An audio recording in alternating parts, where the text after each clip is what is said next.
Jim Tucker is our guest, definitely under government surveillance. He's been shot at before, at Bilderberg. I've had the feds come into my hotel and try to set me up for wanting to attack the State Department. In 2008, it did turn out that Hillary and Obama were at that meeting. His phone always works great at home till we call him for an interview, and his phone line was unintelligible. We've got him via cell phone. Jim Tucker is our guest now. We really appreciate him coming on with us. He's always been accurate in the past, when many others haven't been. But now we have identified where Bilderberg is in 2010. Bilderberg found in Spain. He's also found where the Trilateral Commission is meeting before that, and we'll find out if he knows what's on the agenda this year, and if the Bilderberg boys are mad that their global warming hoax that they plan to fund their world government is in so much trouble. Jim Tucker, good to have you with us. It's a lot of fun as usual. Now, the Trilateral meeting comes first. That's Thursday, May 6th to Monday morning, May 10. And that will be in Dublin, Ireland. The jury's in, they're saying the Four Seasons Resort, which is a big snob place. And Bilderberg's meeting is a month later, as in typical fashion, from Thursday, June 3 until Monday morning, June 7. They're meeting in a little town called Sitges, Spain, Sitges, which is about 20 miles from Barcelona. And they're staying at the Eptamar Hotel, which is a big snob place. And, of course, we'll be there holding their hands for them. As far as their agenda is concerned, this year, get ready to duck. Heavy on their agenda this year, which is not at all unusual, unfortunately, is their intentions for Europeans and Americans to pay higher income taxes, significantly higher income taxes, because of their plan to level the world so that the third world countries' standard of living rises, the European and American standard of living drops until we're all poor together under their world government. And so this is what you're getting from your inside sources. And for those that just joined us, Jim Tucker, for more than 30 years, has been exposing the highest level of the World Government Crime Council, the Bilderberg Group, 125 of the most powerful people in the world from Western Europe and North America, meeting in secret. And the information he's released years before things even happen from Bilderberg proves the fact that they are governing and controlling our planet to a very great extent. Now, a week ago, you revealed that they are going to push for raising our taxes to the level of France, basically, but to also suppress the third world, but lower us. And now that's mirrored by Bernanke saying we've all got to pay more taxes, Volcker saying we've got to have value added and carbon taxes, and all the services are being cut. Some police departments are firing half their cops, some sheriff's departments more than half. But the taxes go up like a third world nation. Everything goes to the bankers. Yes, they manipulated the worldwide depression, and now they're exploiting it for their own selfish reasons. They intend to keep it going for at least until late in the year 2011, late next year, for their own purposes.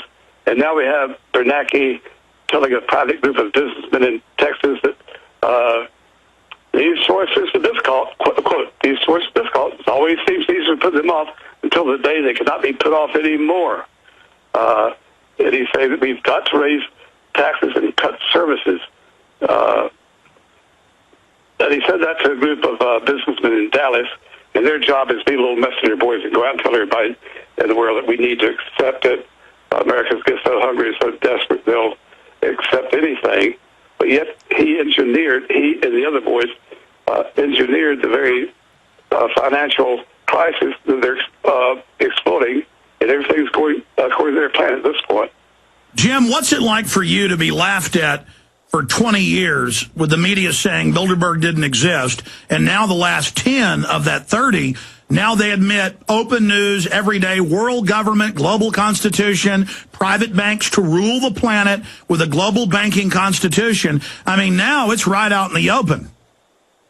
Well, more so in Europe than in the United States, because the blackout remains with the major newspapers like the Washington Post, New York Times, LA Times, and Associated Press, and the broadcast networks.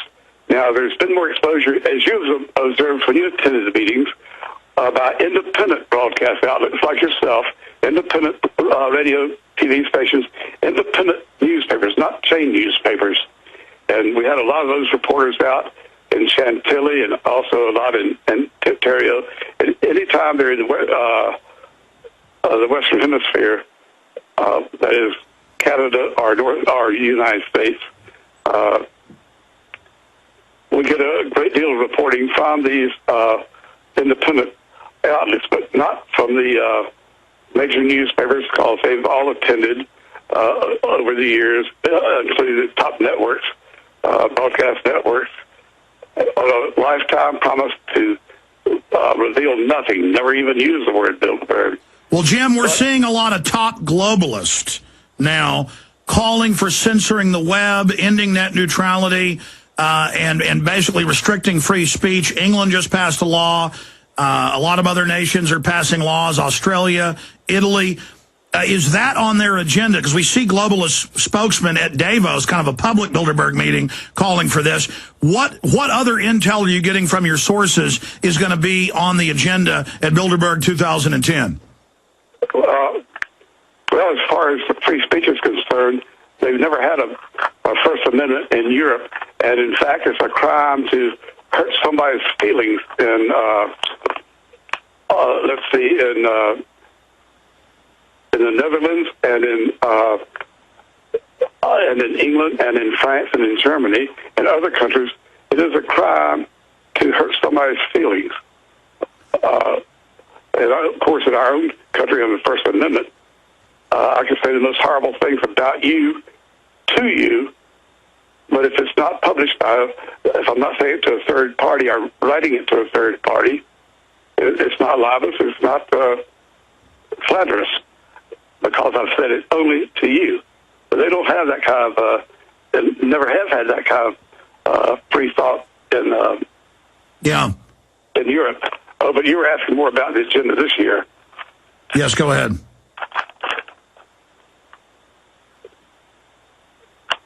What else is on their agenda? Even as we speak, so the International Monetary Fund, as we've reported for, is still to evolve into a World Treasury Department. But they're laying down propaganda already. Unless we do something to fix our physical past policies that will tilt the curve downward, you'll see these problems come forward, says Ford-Fed economist Michael Musa to the Peterson, on April 8th, to the Peterson Institute for International Economics, in calling for a tax hike here in Europe. And we're hearing from a lot of characters. I'm fumbling with my notes even as we speak. Well, while you dig around in your notes there, and again, Jim's been fighting these people forever. I mean, it's all over the BBC, London Guardian, Times of London. They say a planetary government with the IMF and World Bank as the global treasury, and the private banks will govern the planet. I mean, this is openly being announced, and they say we're going to raise all your taxes and cut your services, and now Bloomberg reports they're going to take everybody's pension funds and give it to the bankers. And if you don't like it, they'll just turn Northcom loose on you. Yes, as I said, in Europe, there's a great deal of attention. The major newspapers for a lot of years. In fact, I think, as I've mentioned so many times before, it was about Helsinki, about 1980-something, and we had in Spotlight, the Band-Aid of American Free Press. We had the story early that year, their exact location. And we got letters from Europe saying, of course, our circulation is hardly wall-to-wall in Europe. It costs so much to send it mail. So one person tends to share his paper with 10 other people to help buy the subscription. So we got letters from leaders saying, should we alert the local media? And I said yes. And when Kissinger and the other kids got off the airplane at Helsinki airport and headed for their limousines, they were stunned to see all those cameras and reporters yelling questions. And the major newspapers in London and Paris and throughout Europe give heavy page one attention. Photographs, stories, raising the same questions we always raise. And they're a great deal of help. We pool our information. We meet regularly every evening and identify. Well, you've been to those meetings. You know what we do. We identify as many people as we can.